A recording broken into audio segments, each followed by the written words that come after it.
Salutations and shit, guys. D Carry here, your host for your new favorite travel podcast, Travel and Shit, where I have more of a discussion of the experiences of travel and what was felt, experienced, seen, and believed through travel versus having an I did this and this is where I went conversation. So welcome to a another episode of Travel and Shit. The second week of the year, and I guess excited to be here. I am glad that you guys are here with me.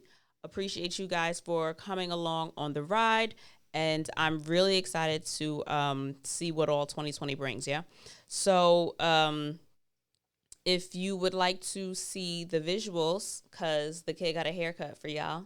Ow. So I'm feeling myself. I got my little half dimples here. The lighting looks great. Huh? I know I am. This cut look good, and I put like earrings on today. How? Anyway, if you'd like to see the visual, what you can go to travelandshitpodcast.com or dcarry.com.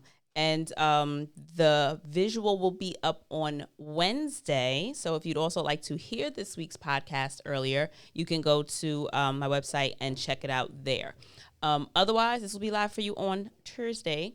And it'll be my pleasure to grace your listening devices. As of now, I'm still on iTunes, SoundCloud, what was it? Spotify, and iHeartRadio. Some more stuff probably at some point. If you're looking for another app thing to listen on, DM me or whatever and let me know. Otherwise, I feel like that's kind of fine, right? So nothing I'm trying to think of fun or exciting to drop as a note of mention so then just into the bad news. While I was sitting here with Shah, he was telling me about the recent update on the shit show that is politics right now. Pentagon says Iraq attacked 2 Iraqi bases housing U.S. forces. That's one thing that I never really considered about this whole podcast thing is I never envisioned being or seeing myself on this end in terms of having a platform and being amidst stuff happening live.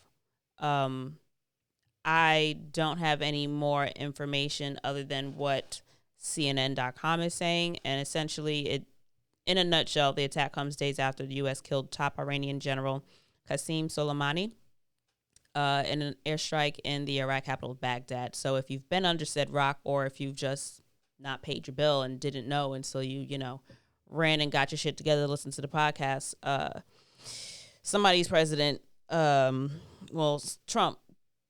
bombed some shit, killed somebody really important over there, and they already said their piece and said they would retaliate, and I guess here we are.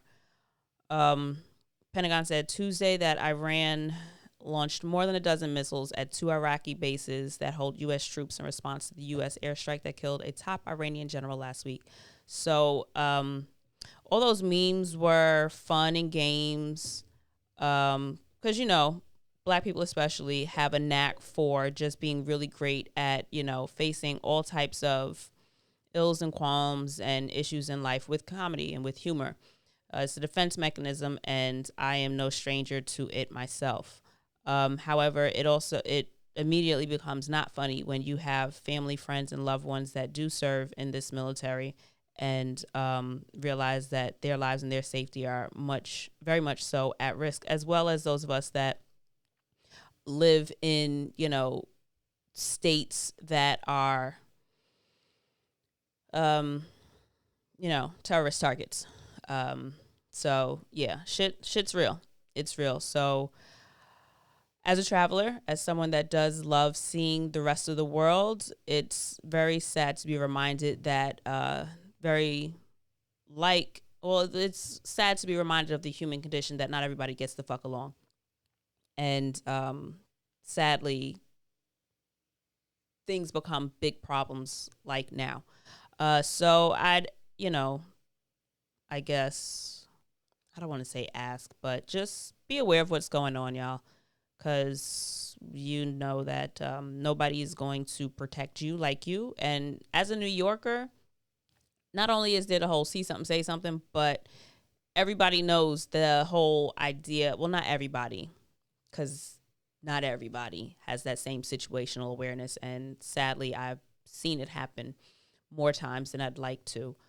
Just be aware of what the fuck is going on around you. Pay attention. And the same sense that you use when you're home or when you're in a neighborhood that you're unfamiliar with, I consistently say is that same sense that you use when you travel. So, yeah, what's the word I'm looking for? Not apprehension, but the caution that you approach things with when you're traveling, sadly, you might need to start doing more so at home. So, sad note done. On to more exciting things. This week, I have a guest. I'm very excited to start the year off with a young lady that I met thanks to Wanda of Black Women of Color. What was it? It's Black Women. You could unmute her, Sha. Oh, you did? Okay, cool. I think it's I put it on my story. She had just been featured on an episode of Travel Noir. An episode in I guess it's on the website. Black Women Travel Podcast. Damn, it ain't even that difficult. So, hey, Wanda. Hey, girl. So, a couple weeks ago, before the holidays, I believe, I'd done a Instagram live. I think I saw a couple of you guys join in, and I met a host of really incredible other Black women who have a podcast. And I really, really wanted to get one young lady on to talk with me about backpacking. So Shira, hey girl. Hi. Are you there? Hello. How you doing? Wait, I don't know where I can't hear. You gonna fit? Can you hear me? Oh, there we go. Thank you, Okay. Sha. Hey girl, Hi. hey. Thank you for Hey. joining me. How are you? Thank How are your holidays? Good. How you doing? It was great, quiet. I feel rejuvenated, ready for 2020, ready for all the travel to come in. Good Good. vibes. Yeah, I'm ready. So where are you right now? Where in the world are you? So right now, I am currently in Philly. I'm from Philly. Yeah. And yeah, I've been here for about 7 months. I was living in Spain, and I decided to move back home for a brief period to get my life together before I continue my travels around the world. So how long were you living in Spain? What part of Spain were you in? Sure. So I was living in Murcia, which is southeastern Spain. It's kind of like the equivalent. If you're from America, they would say it's like the hillbillies. We would say like the hillbillies. I was in like the hillbilly part of Spain, but it was the best experience of my life. What the fuck put you out there? I had a visa to teach English, but really I wanted to travel all over Europe. So I was there for a year. It was the best experience of my life. Highly recommended. Yeah. Even though it was the hillbilly part, it was a great experience. Okay. So what made you want to move to Spain? Just like, move in general. What made you want to leave on more of a long-term basis as opposed to just traveling? So I don't see the two as separate. Because even when I was living in Spain, I definitely saw myself as traveling. Like I lived in Spain, but I was never there. Like I was always going somewhere else. But I wanted to live in Spain mainly because I wanted to find who I was. I wasn't ready to pursue first level education.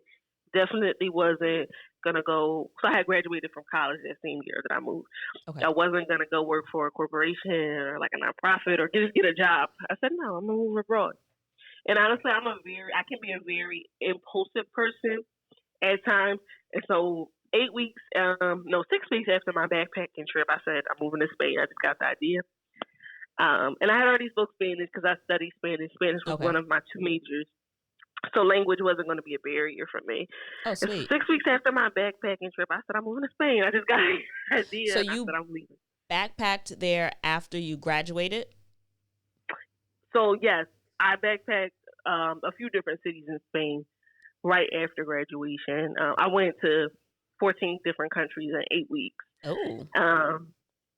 So that was another great experience. Mm-hmm. And that just solidified my level of travel. I would say my backpacking trip. And then I came back home, and 6 weeks later I said I'm out, and I'm just moved to Spain. I hear that hot shit. So before we get into you telling us what backpacking entails, the difference between backpacking and traveling, tell us more about you. This way the viewers, the listeners can see themselves in you. Yes. So my name is Shira Smiley. I am a Gemini. I'm very much in the zodiac. I'm from Philly, born and raised. I love swimming. My hobbies are swimming, reading. I'm very dramatic, so I would say drama as well. Um, so I'm from Philly, born and raised. Definitely a city girl at heart. And then I went to the small liberal arts college, which was just like the worst decision I could have ever made for my mental health. But it was the best experience because, I was in the South. I went to school in Virginia, so this small liberal arts college had a lot of plantation money, and I was determined to, although I was like miserable there, that I was going to take advantage of every travel opportunity, every free opportunity first and foremost. And some of them just so happened to be travel. I've always just been a free spirit. I've always been like, I won't say the outcast, but I've always been a different one in my family. I'm the middle child of three. Okay. So as the middle child, you're the forgotten child. So I like to say that as middle children, we are the most responsible because we're the forgotten ones. We're not the first. We're not the baby. We're just kind of there. So I've always been responsible. And I've always just been kind of like, if I want to do something, I'm going to do it. So back to being in school, taking advantage of every opportunity. Some of them just so happen to be travel. So sophomore year, I got the opportunity to do a program that my school paid for me to go to Cuba. Cuba still to this day is the best place I've ever been to. It's amazing. Nice. Cuba's one of my. I'm torn between Cuba and Colombia myself. I have for different reasons, but those top two easy. Yeah, absolutely love Colombia. So that was sophomore year, then. Wanted to get away from school. So the following year I studied abroad. My spring semester, I went to Ecuador. I was like the fifth person to ever go from my school. Because my school was so Eurocentric. So I actually was anti-Spain. I was like, I'm not going to no white place. I'm going to like, I was like, Let's going get some culture.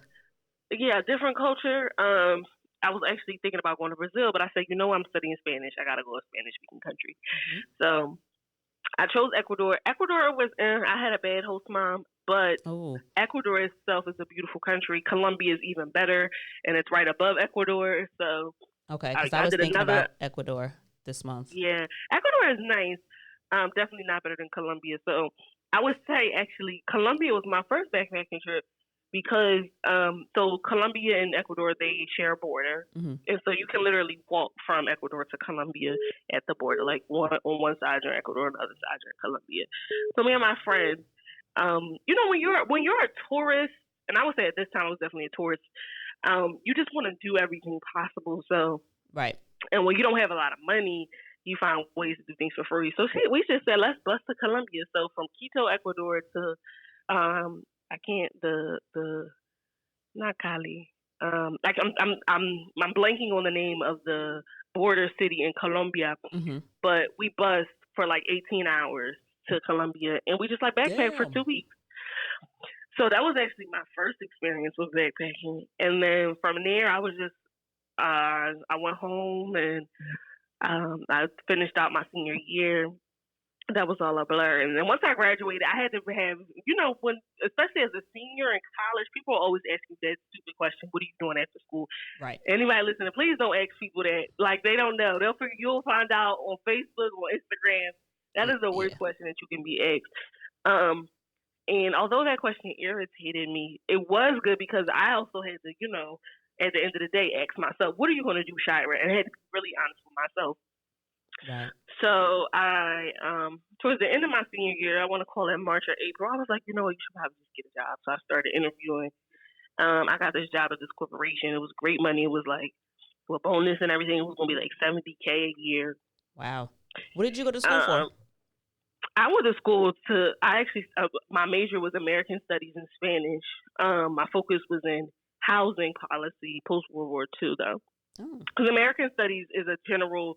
It's a great major for anyone listening, but I love it because it's so interdisciplinary. So I had a focus in history. nice. Um, Okay.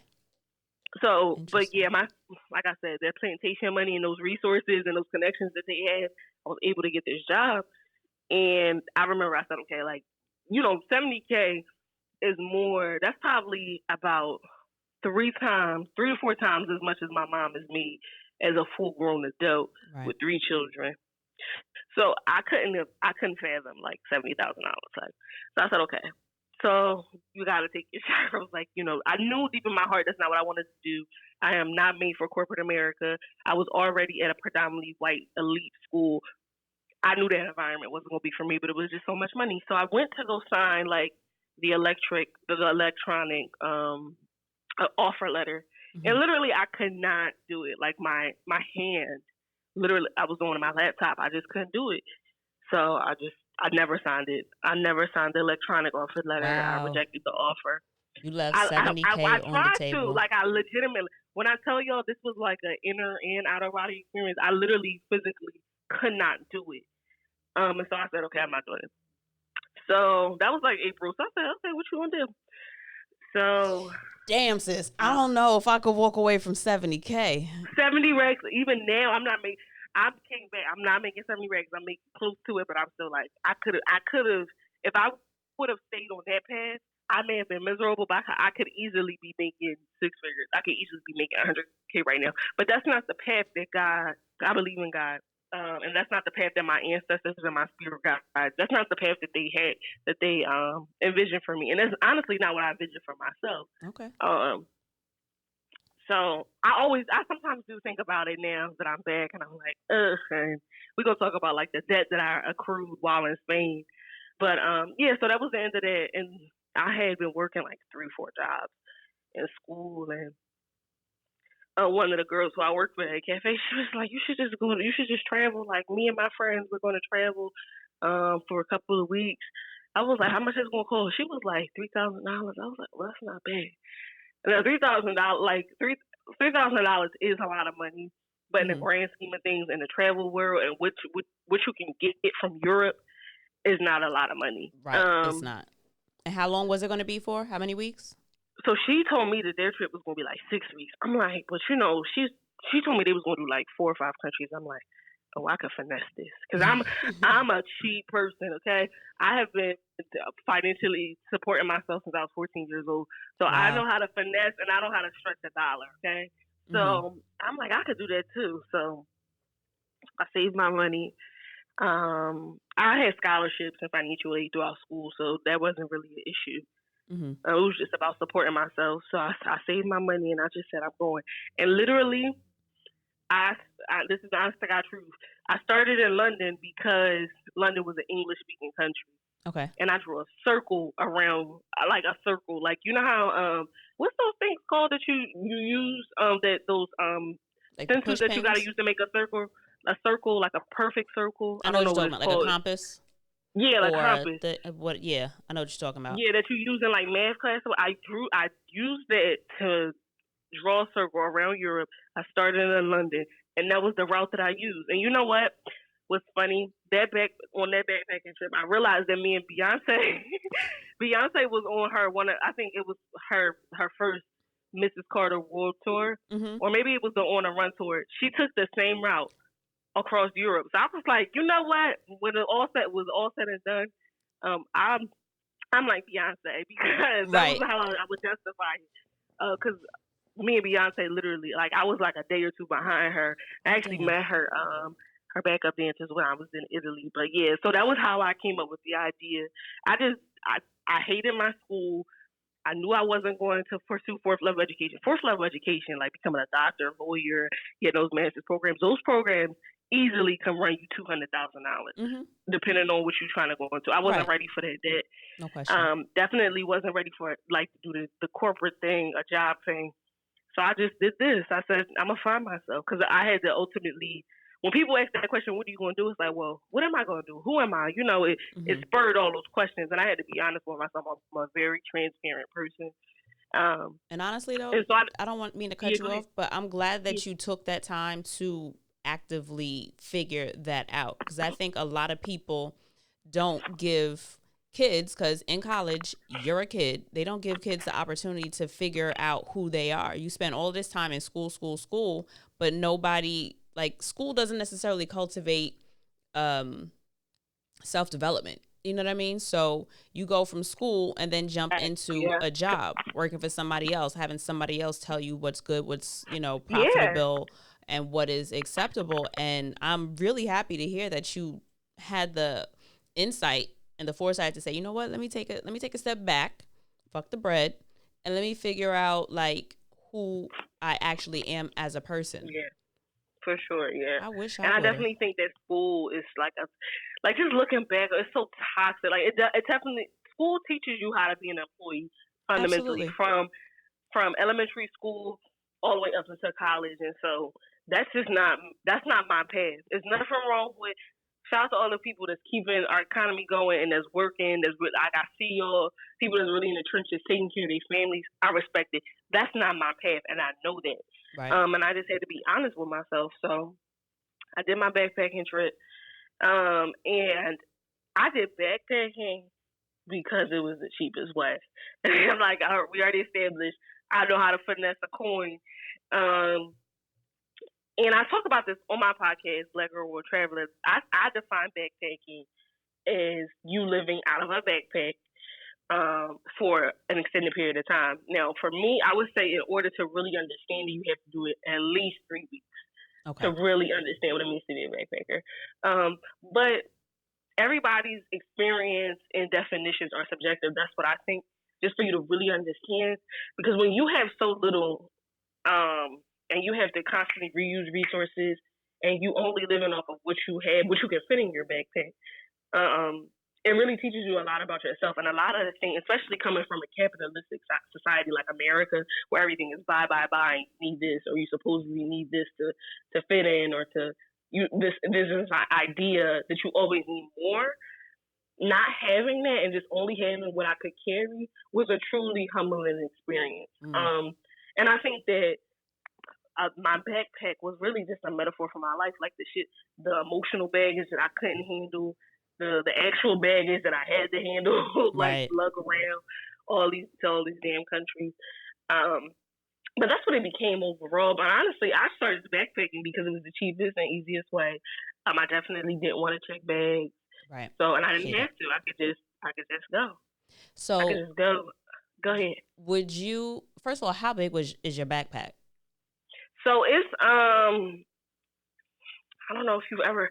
I just like to say it's a backpacker's backpack. Okay, so one of those like gallon looking things. Yes. So if you're thinking, like, for anybody listening, just think of like 2 normal size backpacks put together. And yeah, I just took it. I had like 2 pairs of jeans, 4 shirts, a skirt, some sandals, some sneakers, my toiletries, my waterproof watch, my passport, my money, and that was it. And I was ready. I was so hyped. Oh my God. I can't believe. I was so nervous. I had no idea what I was getting myself into. So how old are you now? I'm 23. Okay. So this was maybe 2 years ago? 2 years ago that you did this. 2 years ago. You can still, because I can still hear how excited you are. Like, yeah, and I can hear you smiling. I feel so close to the experience because I want it back, and I'm like hustling right now to get these experiences back and have them be more sustainable. Because I'm stationary right now. Like, I went from traveling all of the time, even when I was living in Spain, I was traveling literally every weekend. So now I'm just, working and trying to save money and like being like normal and kosher, and that's not really me. So yeah, it definitely still feels close. And I'm also reliving my experiences through my podcast. I also have a podcast, Black Girl World Traveler. And I actually just did an episode about London. So all of this still feels so fresh. And this honestly was the most, I think, in terms of my identity, one of the most, like the biggest factor in shaping who I am as a young adult. And I'm just so grateful for that experience. It broke me down to build me back up in every single way. I had to sleep in train stations when I would miss my transport.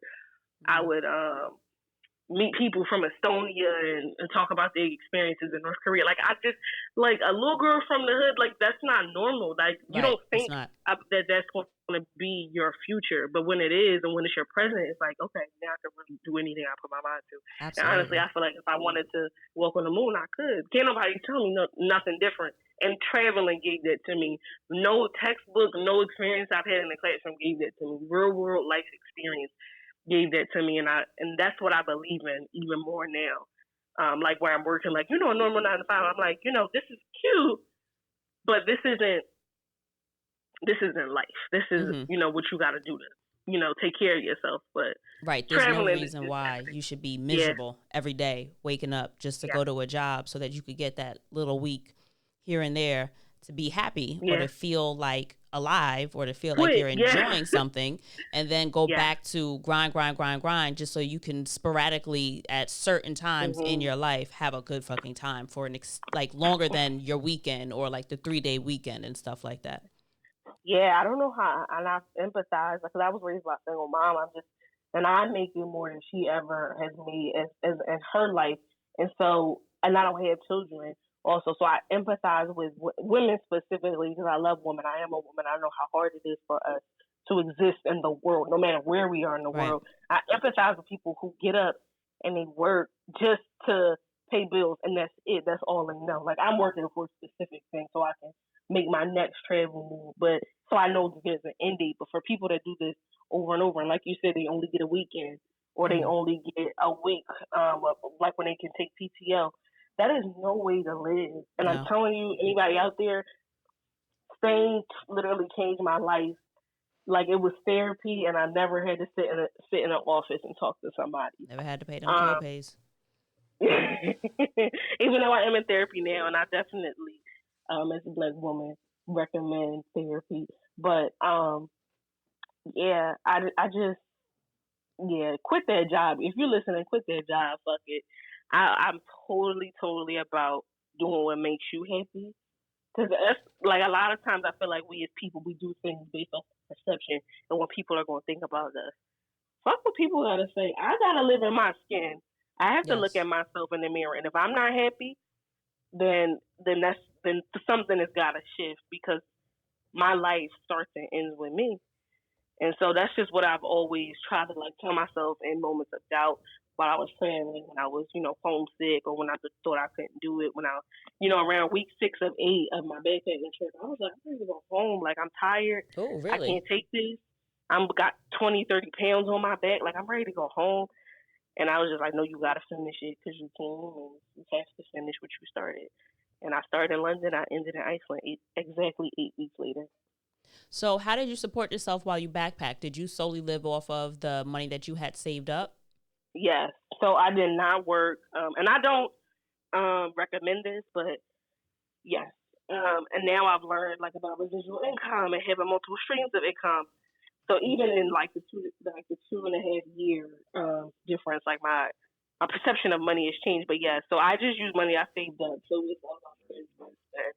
But I definitely wouldn't recommend doing that. I definitely, all my travelers out there, you definitely, if you have to have a 9 to 5, nothing wrong with that. But make sure you have a side hustle, and then another side hustle to support your first side hustle that you have. I like to say, just so that you're making money while you're traveling. I'm not gonna get into capitalism too much because we know it's an exploitative system, but you do want to try to find ways to make money in your sleep, because that's what's going to support you in your travels. Because traveling, there are ways to make it cheaper, but there are some things like flights, and specifically in the United States, that are always going to be ridiculously expensive that you just can't get around. But yes, I've lived off of the money that I had saved, and then spent a little more. So how much did you save before you went for your trip? Like, how much did you bring with you? I planned 30. I planned 3,000, but I ended up spending about 3,500. You said 8? No, 3,000. 3,000. And how much did you end up spending, you said? $3,500. Oh, girl, I thought you said you saved 3 and then spent 8. I was about to say. No. Christ, Lord no. Jesus. And I was like freaking out about that little $500. I was like, why am I doing this? I didn't expect to, but no. Okay, One that's thing not about bad. it, yeah, no, it's not bad. And it was 6 weeks? No, 8 weeks, you said. Yep. If I had to do it all over again, I would say 5,000. You could do 8 weeks, 5,000. 6 weeks, you can get away with 3,500 for sure. Okay, so on your, because I had like so many questions like while you were talking, so I'll get back to those two. So while you were on this trip, like what kind of things did you do? Considering limited resources, right? What type of things like did you do for like fun? Where did you stay? What did you eat? And the people, you traveled with people or you went by yourself? You went with the friends from work? No, so they went on their own trip. Okay. So there's like several parts to your question. So where did I stay? So I strategically, my first 2 stops. So I strategically went to an English speaking country first, right? To ease my way into travel. And I also chose that place because I had a friend there. So London and Paris were my first 2 stops. And I had free accommodation, so I stayed with friends. Okay. So that took some of the money. So that was money that I didn't have to spend. Right. I would say when I was there, I was lucky enough to have my friends' parents. They were cooking a lot of meals. So I'm Jamaican. My friends' parents were Jamaican in London as well. And then my friend in Paris, she is not Senegalese. She's from what's the country? What's Africa? French speaking Congo. Okay. They're not French speaking. Yes, they're from the Congo, I believe. And so I had a lot of great African food. So that's how I was able to save money. Now, for people that can't, I would say in London they have this chain supermarket that's like everywhere. I can't think of the name. I'll send it to you after this. They have like $3 meals. And literally, when I would like go on my free walking tours, so in Europe, free walking tours are life. Every major city has several different free walking tours that are different themes about the city, and they're tip based. So you, at the end of the tour, can tip based off of what you think the tour is worth. So that's a lot of what I did, and I love the concept of free walking tours because those who can pay more will. And those who can't, like a budget backpacker like me, will give like the €5 because that's all that my budget would allow for. And I also like free walking tours because they help you orient yourself in the city. And a lot of free walking tours are done by the locals from that specific city. So they're giving you food recommendations. They're showing you different museums. They're giving you all the spots to go take pictures. You're learning history about the city, and I'm a history nerd, so the free walking tours for me were a great introduction to the city. And in places like London, like the bigger the city, the more different types of tours. So I know that in London, for example, they had specific tours just for like street art and graffiti. Okay. They had specific tours about like Harry Potter. These are all free walking tours, but technically free to take, and then you tip what you want at the end. So honestly, in these big cities, London, Paris, Amsterdam, Berlin, they have at least, I would say, 5 to 10 free walking tours that can be your whole trip. Just you doing different types of free walking tours, unless you're going for a specific reason, and there's specific things you want to see. Where did you find the walking? You just Googled free walking tours in my area. Yep. Logic, but a lot of times, so you can do that. Some of the companies will require that you like register, not for the tour. But a lot of times, if you're like in the main square of a city, like I'm thinking about like Prague, there'll be tour guides with umbrellas, like a red umbrella, a blue umbrella, a yellow umbrella, and they'll say like free tour. And a lot of them times you can just walk up and say, hey, I want to take this tour, and they'll be like, okay, if there's space, you can take the tour. But I always registered online because I'm a planner, so I like to have my days planned out. But yeah, free walking tours. I went trying to learn more about World War II history and how Europe memorialized World War II. So like in Amsterdam, I knew for sure I wanted to go to the Anne Frank Museum. So like I booked that in advance. That was like 10 euros to go. Great museum. Um, I would definitely say that as a traveler, I had an idea. I didn't know what I was getting into, right? To, like going on this trip to backpack, but I knew what I wanted to learn, so that informed what I wanted to see in each place. Because that was another question I wanted to ask you. If you book things in advance or if you show up and wing it, like, do you book your accommodations? Do you book? Oh yes, I don't wing accommodations. I don't. You can, especially if you're traveling during off season. So off season in Europe will be like call it September to November, and then in the spring I would say maybe like February to April, the end of April. Okay. So you're going during all season, yes. Summertime, you have to book everything in advance. I went during summertime, okay, during peak tourist season. So a lot of Americans are in Europe during the summer. A lot of people in the world are in Europe in the summer. Mm-hmm. So I personally, I'm not a risk taker in that sense, and I was already so fragile and like scared about the experience, right, about backpacking, that one thing I wanted to know for sure was like where I was going to rest my head at. Another question that you asked was, did I go alone? So I was alone for 6 of the 8 weeks. When at the last quarter of my trip, I went to Budapest in Italy, and my cousin she's actually from New York. She joined me for Budapest in Italy, which was a great experience. But I was alone most of my trip, and it was great. I'm a solo traveler at heart, and I love being alone. I'm a socially skilled introvert, so I do like being around people, but I need my that time detachment. alone. And it was perfect that she joined you towards the end, right when you said you were starting to get a little over it. And then she kind of just was like, all right, well, let's make it let's switch it up a little bit. Let's change things so it's not redundant. And I'm like just totally just done with the shits. Yeah. So when you did your accommodations, did you do like couch surfing? Did you do house sitting? What did you do? So both of those are very good options. I actually went on hostelworld.com and Airbnb.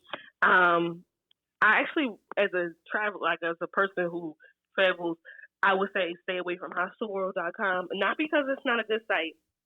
I found beautiful hostels. However, they do charge a fee, and they don't tell you that they charge a fee. It's included in the price.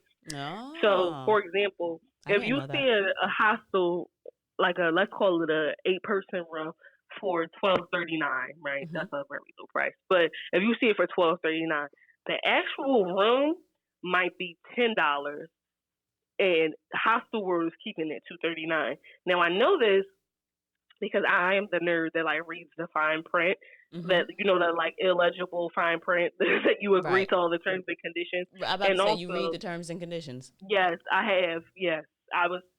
It gets lonely traveling, and also, this because if you go on so let's call this hostel Moonlight Hostel. You can go on their website and directly book, and you see the price. Like it'll say $10 on Moonlight Hostel's actual website, but on Hostel World it's $12.39. Somebody's getting it $2.39, and it's Hostel World, right? This is a business. So I always recommend, like if you're looking for the cheapest accommodations is Couchsurfing. Now I had my family talk me out of doing Couchsurfing because they were like, "You don't know who you're gonna meet, and why are you even going on the trip in the first place?" I still was allowing the outside noise to affect me, even though I decided to take this trip. So I had canceled Couchsurfing out, even though I highly recommend it. Most people who are hosts, I have not since done it, but I have stayed on people's couches for free. And I do know people who do it. Most people who are hosts on Couchsurf are travelers. Okay. And they also use the app. I would say, obviously, always, proceed with caution and never stay in a place or in a person's home where you feel uncomfortable. House sitting is also great. I never did it. And yeah, hostelworld.com, I would say it's a good place to look at places, like to compare like the quality of a hostel, but then go on the actual hostel's website to book. And then for places like Barcelona, which is very expensive, but has a big backpacker culture, I did an Airbnb. I'm trying to think where else. Pretty much in Spain, I did Airbnbs or stayed with a friend when I was in Madrid.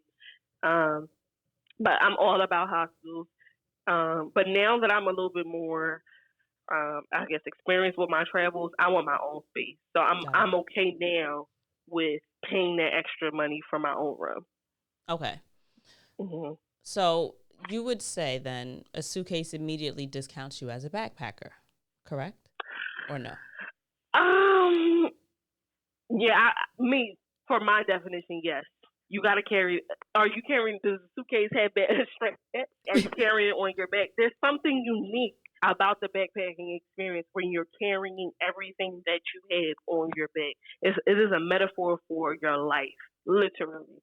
And I think that Yeah. as a suitcase, it's just not the same. Right. You Because pick you it up, you still put it have back that down. option Yeah, of another bag. You have the yeah, option of plus more. yeah. With a backpack, everything that person has is on their back. It's like their life. It's and it's almost like a spiritual journey. I don't mean to get like, oh, I didn't mean to take it to another realm, but it Oh, really no, becomes. definitely do. Because that's the next question Yeah. I was going to ask you. I know you had mentioned how, living from your backpack, like everything you had during that time is on your back. Like, how did that kind of, I don't want to say shape you or like humble you or anything like that, but how did that, during this whole finding yourself and figuring out who you were, how did that Mhm. aid in it, or how did that affect that whole experience for you? Did you find yourself wanting to downsize when you got back home, or did you downsize before you went Mhm. traveling, or like how did that experience developmentally shape who you are today? So I started to pick up stuff during my trips. Towards the middle end of my trip, and that was obviously a stupid decision because that was also at a time where I was over my trip. And honestly, I put a lot of the stuff out. I said, I can't carry this. I can't do this. And I think that those decisions also can relate to like emotional baggage. I can't have this relationship with this person. I can't hold this weight in this way. I can't do this because this is literally weighing me down. When we think about like, let's call it heartbreak or heartache, like you feel it in your chest because you feel sunken. And literally on my back, I felt sunken. Like there were some times I could not carry my bag. And I'm thinking about when I was in Budapest on a trolley, and I was just. This was before my cousin got to Budapest. I arrived a day earlier than her. I wanted to get down on that trolley, but I'm also very prideful. And I was like, I'm not going to like do that in front of people. But I was like, I can't. I literally could not do that. Like I could not. And I thought that I was bringing the bare bones minimum, but I was realizing that you don't need four shirts. You could do two. Mm-hmm. Like, and I'm really into makeup. Like, you don't really need this makeup shower. This is what you want. This is something that you're using because you like to do makeup and you want to like have your face be. So that was another thing I had in my backpack as well. So I just started to realize there were things that I really didn't need that I just wanted and that were literally causing me extra stress in the long run because I couldn't carry in my damn backpack. Right. Um, and so no matter how many times I tried to repack it and make it cute and roll and fold the jeans, it still like was heavy. And I think that also becomes a metaphor of life when you think about no matter how much times you try to justify the bullshit going on around you, it's still Mm-hmm. there. You can dress it up, but it's still there. In the same way, it just looks differently, right? It manifests Yep. itself differently. So I did start to see the backpack as a metaphor for my life because I was also emotionally just trying to, heal from a racist PWI. I was trying to Mm. figure out who I was as a 22-year-old. I was trying to, or I think was I? Oh yeah, I was 22. I just turned 22 in London, Mm-hmm. which was my first stop. So I was just trying to figure out who I was and all this going on at the same time, like trying to figure out my identity, having this big ass backpack that couldn't fit on my back, and me thinking that me being like, oh, I don't have any clothes, like I'm wearing the same thing. Like I felt like I was also at some point. I was like, because I grew up poor, and I'm like having one of the hostels I stayed in didn't have washing and drying, so I had to like hand wash my underwear, I think, and I was just like, I think I was having almost like a cathartic like experience back in my childhood, like having to Mm-hmm. do that because and there is absolutely nothing wrong with hand washing your underwear, y'all. This is just like me being dramatic and me having Right. me going through my own experiences as a young traveler. So that I think I definitely saw it as the backpack as a representation and a metaphor for my life, especially in regards to emotional and mental health. Mm. And that's just my personal experience, but I think everyone's relationship to their backpack and how they experience it is different. But I will say that everybody can say that the bag itself is heavy, so anything you put in it is going to make it even heavier, and you definitely have to learn how to carry your own weight, both actually and like the actual bag, but also emotionally. Like, how do you carry yourself? Mm. What are you doing? What can you remove from your life to make your load easier, both actually and metaphorically speaking? And so I always think about that. I always go back to those experiences. Like, you gotta hold your own weight. You gotta hold your own weight. I tell myself that all the time. Hold your own weight. Just hold it together. Because I can be sensitive sometimes. So I'm just like, hold your own weight. Hold it together. So that's what backpacking has really done for me. I like that. I'm gonna write that down. Hold your own weight. That's a good quote. So what, other than like the feeling like you were re-wearing, I mean, technically you were re-wearing the same stuff because you said 2 jeans, 4 shirts and whatnot, and then hand washing underwears. But what other experiences do you think helped you, like what I guess maybe pivotal experiences helped you have like an aha moment, or what kind of stood out as like, okay, yeah, this is a thing. This is something that I need to unpack, or this is something that I need to spend time ruminating over and whatnot. Well, I just think that being alone and traveling, like, that was like just the happiest I ever been. I was like, this is the first time I'm truly happy in my life. Because I spent a lot of my life in survival mode. For the first time, I didn't have to. I could just live. Like, even up to the point of my graduation, I just had to like get to that point. You understand what I'm saying? So like this backpacker trip was the first time I could just live and go. I mean, all I had to do was just show up to get to the bus or to the train or to the plane on time. But I didn't have to work. All I had to do was get up and go to these tours if I wanted to. If not, I could sleep in.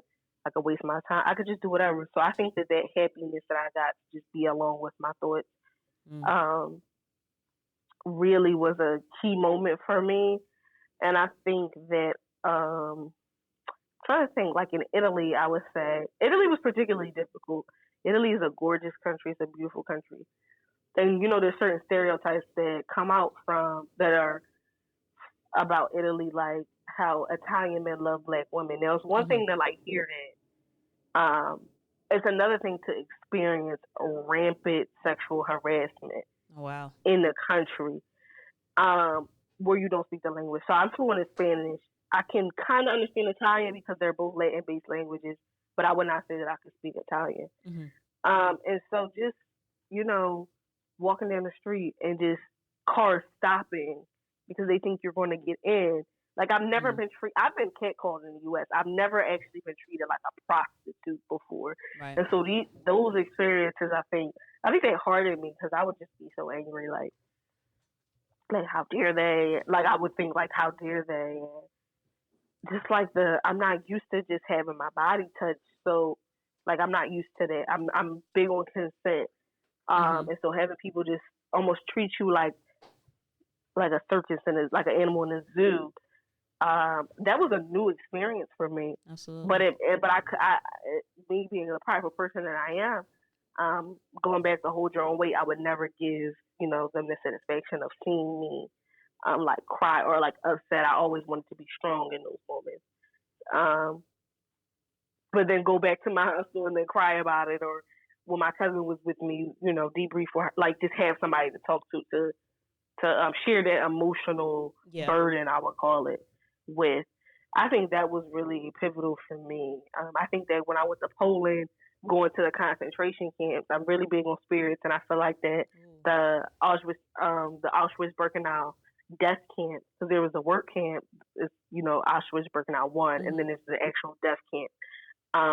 And the prisoners knew that if you went to the 2, they knew that you were going to die there. So just being in that space, and and feeling the spirits of the dead who were killed there around me, I think I was scary because I was like, oh my God, like, you know, they're people here, right? But they're dead, but like they're here. I can feel them. And just seeing, because there are a lot of Jewish students that come to go to the camp, they're allowed to go for free.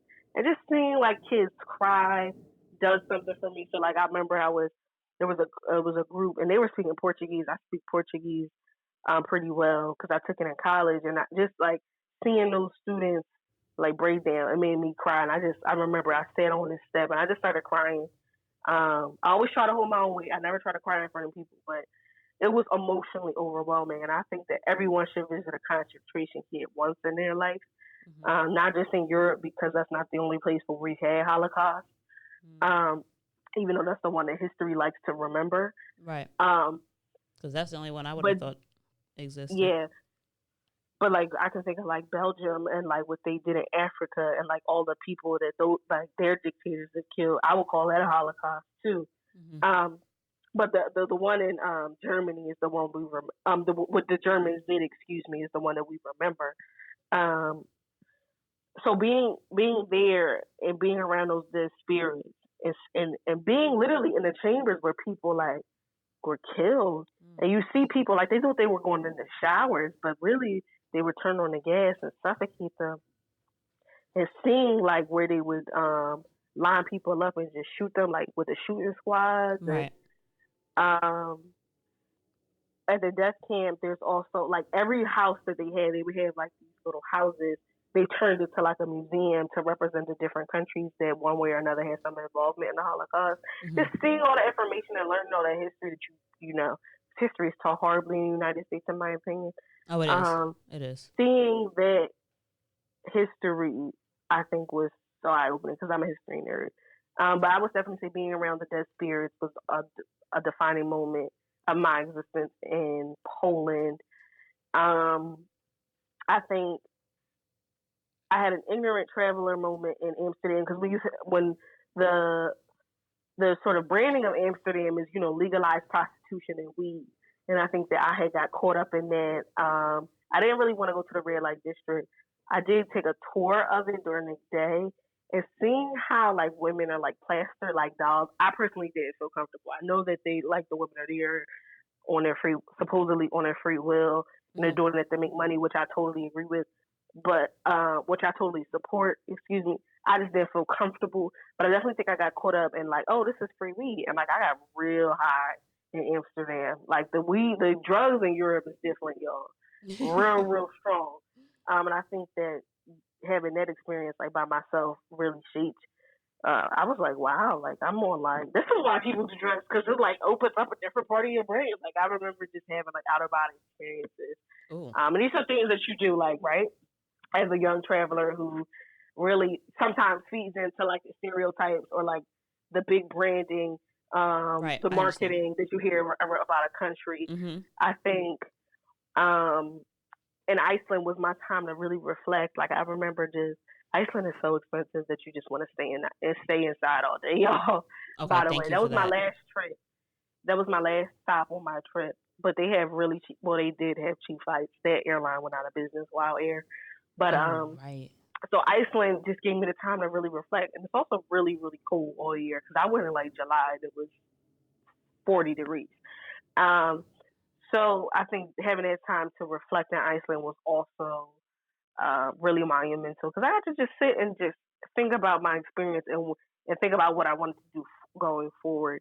I think so many times we're caught up in like the capital. And I'm gonna speak because I'm living in America right now. The capitalist cog of the wheel. You know, you gotta go to work, you go home, have a couple hours, you gotta wake up and do it all over again. We never really get to sit down and think, stop and think, and on a clear mind because you always worried about something else.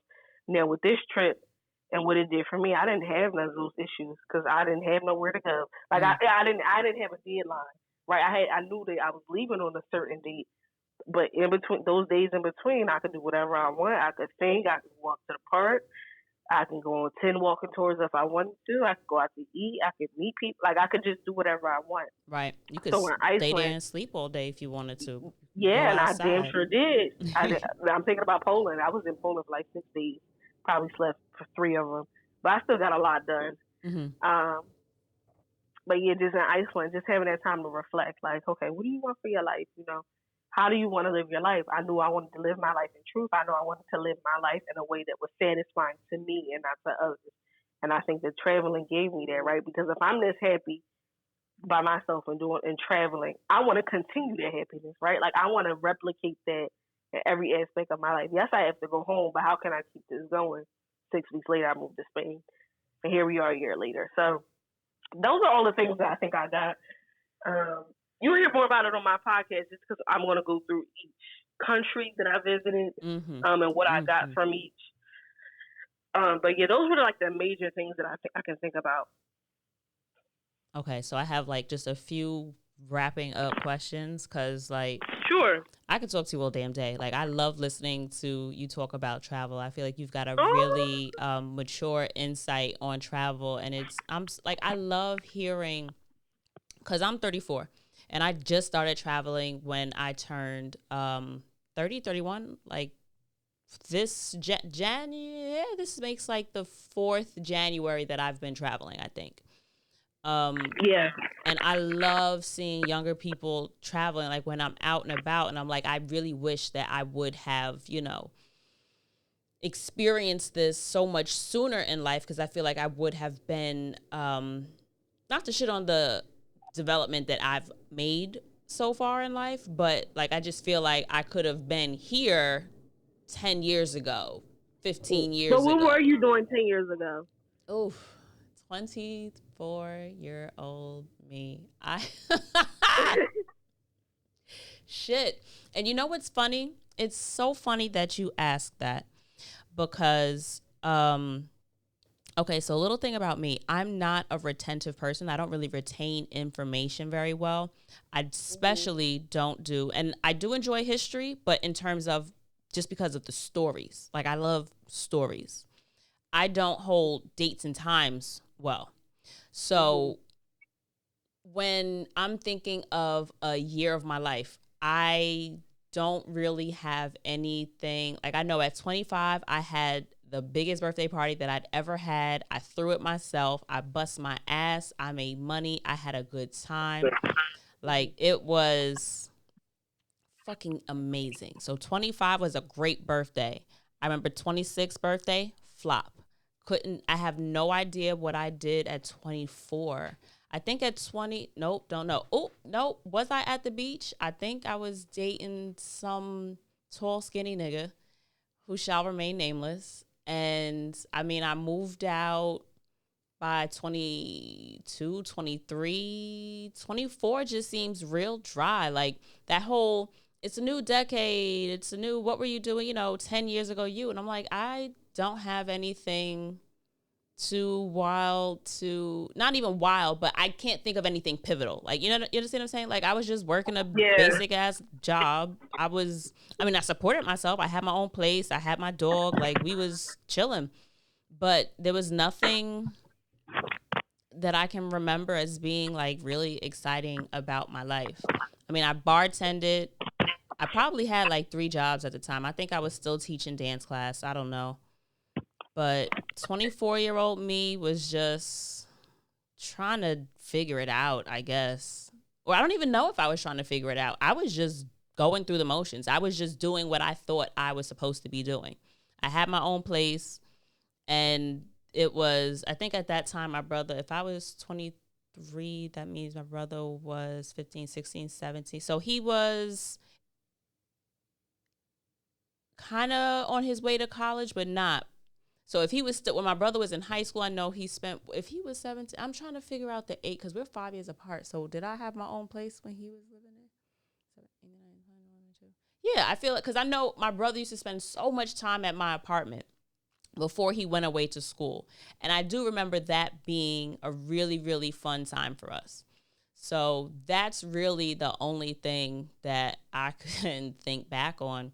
But I just really enjoy seeing younger people travel, just because I know, like you said, how much can be experienced and learned through travel. And I really wish that more people, especially us, like Black people, people of color from the hood, that just knew that there was so much world out there and that we deserve to be able to see the world, and we deserve to experience the world as ourselves the same way everyone else, and by everyone I mean, people that say media would portray, or when you hear about taking a gap year, you only think of people that went to like really expensive prep schools and whose parents can, fund or support them not paying anything, or not, having a job or not working or anything like that.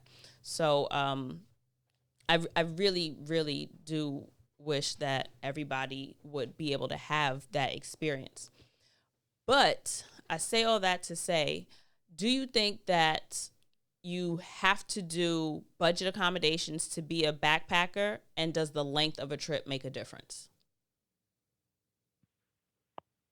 No, you definitely don't have to do it on a budget because honestly, during my 8 weeks, I think I did not meet. I met Black travelers. I didn't meet Black backpackers, and I didn't. Maybe these people were backpacking, but they didn't brand themselves that way. I didn't meet any Black backpackers. Um, I would say in general, like the backpacker space is very white, and I think a lot of them come from a space of economic privilege. You definitely don't have to do things on a budget. That's just work for my budget, and I always tell people do what works for you and your budget. Anybody can make 50 cents to $1. It just depends on how you hustle for it. So that's what worked for me and my budget, but what's going to work for you and what you do is going to be something totally different. But do you what was think your other question? But do you think you could be considered a backpacker? Like, for example, if you have all your stuff that you're bringing with you in a backpack, but you stay at like an all-inclusive resort, or if you stay at like a hotel or something like that, would you still consider that a backpacker? Personally, no. I think that a backpacker is at its core is nomadic, because you're never one place for an extended period of time. Now, I'm not going to be nitpicky and say, oh, you can't be at a place for more than a month. You can't be a place because I know some people that go to live in a place out of a backpack. You think all these people that go do all these, I'm thinking of people that do mission trips and stuff, like in Africa, in continental Africa. Like, are they backpackers? Like, they take a backpack and that's what they live out of, and they're there for 6 months. And I said, I think you need to live out of a backpack for at least 3 weeks. So, I try not to be too specific or too exclusive. Like, this is the backpackers club and you can't get in. Right. But I definitely think it requires some element of some element of nomadicness. I don't even know if that's a word, but some element of movement, that you're not just in one place for an extended period of time. And the other question was, does the length of a trip make a difference? Like, would you say? I think so. Okay. Yeah. I definitely think that, because it's a difference if you go to a place for a week and you just take a backpack. Like, I can say, oh, I'm going to New York to visit my cousin for a week, and I take my backpack. Whereas if I'm going for like 3 weeks and I'm only living in my backpack, you want to miss it. Right, right. Just, those two things connote something different. So that's why I said at least 3 weeks to really get it. But, after 2 weeks, you might feel it too. I can't lie. 2 weeks, you might start to feel it. I'm but wondering week, I would say if it's more of I a could quick do trip. it in a week. I think you should. I'm going to try it. I might try. But, I mean, how I feel about like... you know what you could do? I'm just sort of like a branding thing. 7 countries in a week. I don't know how you're going to do it. I think Europe is the easiest way because it's so easy to get from country to country. That's just like a branding thing. 7 countries in a week, backpacker. I always say on my podcast, backpacking is not for everybody, but everybody should at least try it once. It's like therapy or any other things that you do to make your life better. Like there's various things that people do to make their life better. It's not for everybody, but try. You never know what the good that may come from it. I just And think if really nothing good comes from it, a lesson comes from it. absolutely. There's always something good. I mean, and in that case, that's something good because it's a lesson. You just hope that it's not anything, like traumatic or detrimental or anything that you'd have to experience to learn the lesson. But, the lesson in and of itself hopefully brings good to your life. But I think I'm thinking about myself, like if I could get a week of everything into even just a carry-on, not just a backpack. Because I feel like a carry-on would fit as much as a backpack, but like without the carry-on and a backpack. You see what I'm saying? Like just my suitcase could probably fit as much as. I'm telling you, carry it on your back. Yeah, that's the difference. Yeah, that's the difference. That's why I said it's a metaphor for your life. But I'm talking about once just you got to carry it on your back, it's like, okay, maybe I should leave some of this stuff home. Right.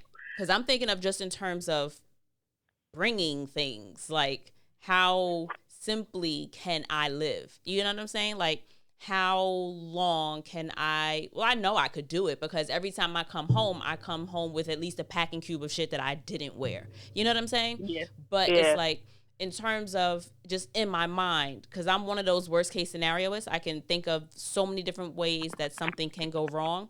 And then I'm always wondered, all right, well, if I don't bring it, that means if I need it, I have to pay for it. So let me bring this. Or what if this happens? Let me bring that. Well, if I can this and this and that, and then, well, what you should have this. And so now I'm bringing this and I'm grabbing this and I'm tucking and I'm folding and I'm all of a sudden I need more that I don't end up using. So I would challenge those of us who can't necessarily backpack, for those of us that'll do like a week trip.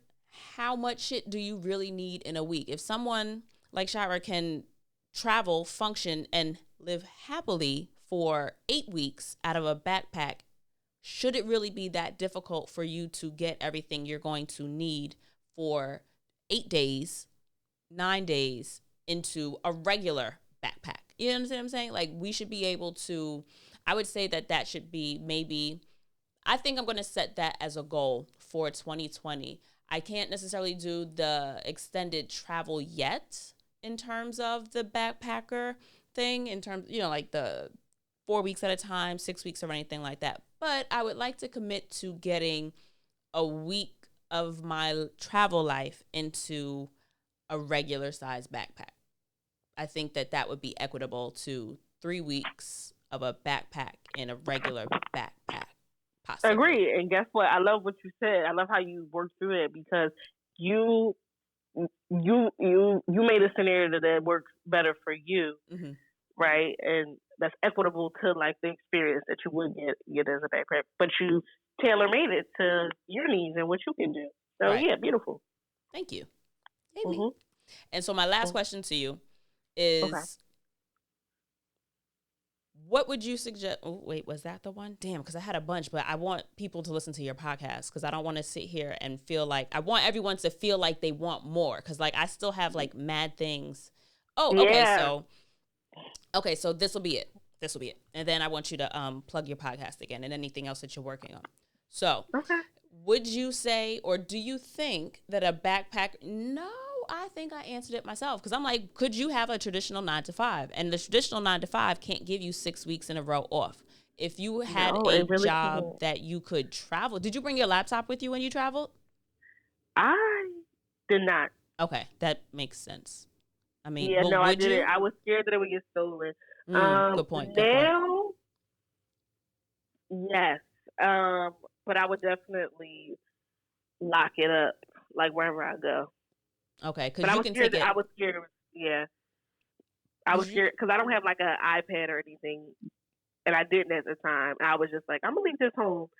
But the problem with that was that I had to relive all my. Well, not a problem, but I couldn't write about my trip in real time. Got it. Or I didn't write about my trip in real time. Not that I couldn't, like phones, you have so much access, but I didn't write about my trip in the real time. I went back and relived my experience via my thoughts. Okay, that makes sense. Because I mean, technically, you could take it out of your backpack and then put it into your like into the locker or something that the hostel Yeah, provides, or but then if you're that's sharing an Airbnb and they don't have locks on the door, a lot of those places don't necessarily have some place where you can lock things up. So tis true. that is another risk. Okay, Tis true. so let's just jump to it. Where can people find more of you? This is easily one of my favorite podcast episodes, Oh, hands thank down. I will you. say that now. Where can the people get more Um, of you? yes, please follow me at Black Girl World Traveler. So Black Girl World Traveler. Traveler has two L's. I was about to say. Um, you can also, so that's on Instagram, that's on Twitter, that's on, I'm not really active on Twitter, so really Instagram, blackgirlworldtraveler.com. You can find my podcast on Apple Podcasts, Google Podcasts, Pocket Cast, Spotify, Anchor, anywhere where you get your podcast, any major outlet where you get your podcast. And I'm dropping weekly. This series, we're on season 2, is about my backpacking trip. So I'll be going in depth with my experiences. But yeah, blackgirlworldtraveler.com. I have tons of resources where I actually detail how to travel on a budget, because I'm all about budget travel. Mm-hmm. And it goes through every place that I've ever, every country, every city that I've ever been to. Oh, nice. Globally outside the U.S. So please check me out. This And the 9 to 5 is podcast is Grammy. Black Girl World blackgirltraveler.com. Traveler. Black Girl World Everything is Traveler. Black Girl World Traveler. Yes. I want you to see yourselves represented in this podcast, and also want to teach you how to live your best life, whatever that means to you. Not just for travel. Travel is my vehicle. And yeah, I love this podcast. Definitely continue to support travel and shit. Oh, You're so dope you. and down to earth. This is a great conversation. This is probably one of my favorite podcasts that Thank I've you. done. We've been talking for nearly like almost an hour and a half. So Right. thank you so much for this opportunity. I Thank you learned for so much, joining me. and I look forward to the next one. Ew. All So thank you right. so much, Shira. Guys, definitely support her in her Instagram and on her website and on the podcast. So Black girls out here, we gotta stick together, y'all. Like, Yes, we do. ain't really nobody out here doing it for us other than ourselves and each other. So the community is strong. I know we're out here, and I'm looking forward to sharing more of the Black women with you guys so that you can continue to grow and see yourself through travel as well. So, Shira, thank you so much for joining me. And guys, thank you for listening to another episode of Travel and Shit. Be sure to follow me, your host, D Carrie, at _D Carrie. That's DCARRIE, or Travel and Shit. And that's SHIT, not the exclamation mark on the Instagrams. And there's a underscore at the end of Travel and Shit for Instagram. And you can check the visuals for the podcast. You can find out more about me, other things that I'm working on, and have like just a general spot landing page to see all the different platforms that the show is hosted on. If you go to travelandshitpodcast.com. And appreciate it, guys. I will check you guys out next week.